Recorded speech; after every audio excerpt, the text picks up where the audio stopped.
Moikka ja tervetuloa Pilketaikamaanhan. Mun nimi on Anna Tasanen ja toimin täällä päiväkodin johtajana. Näissä tiloissa on ollut päiväkotitoimintaa jo useiden vuosikymmenien ajan ja Pilketaikamaakin juhlii jo 10-vuotissynttäreitä tänä syksynä. Taikamaa on pieni ja kodikas luontopainotteinen päiväkoti ja sijaitsemme hyvien kulkuyhteyksien äärellä Mannerheimin tiellä Ruskeasuolla. Meillä on täällä monipuoliset tilat arjen askareisiin, leikkiin ja erilaisiin aktiviteetteihin. Pilkkeen oppimiskamut kuvastavat oppimisen alueita.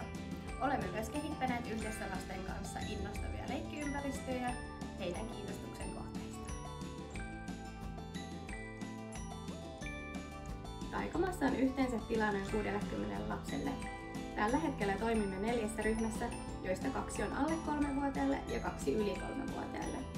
Teemme myös yhteistyötä läheisen englantilaisen koulun kanssa ja meillä on täällä myös puolipäiväisiä eskareita, joita kuljetamme kouluun.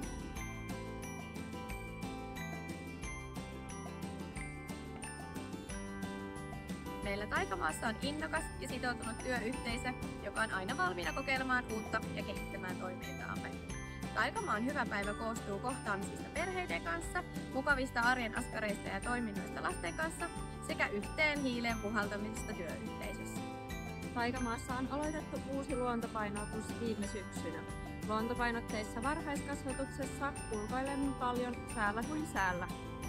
Luontopedagogiikka näkyy meidän arjessa retkeilynä metsässä ja lähiympäristössä, luonnon ilmiöiden tutkimisena sekä kestävän elämäntavan opetteluna sekä myönteisenä asenteena luontoa kohtaan. Tervetuloa tutustumaan!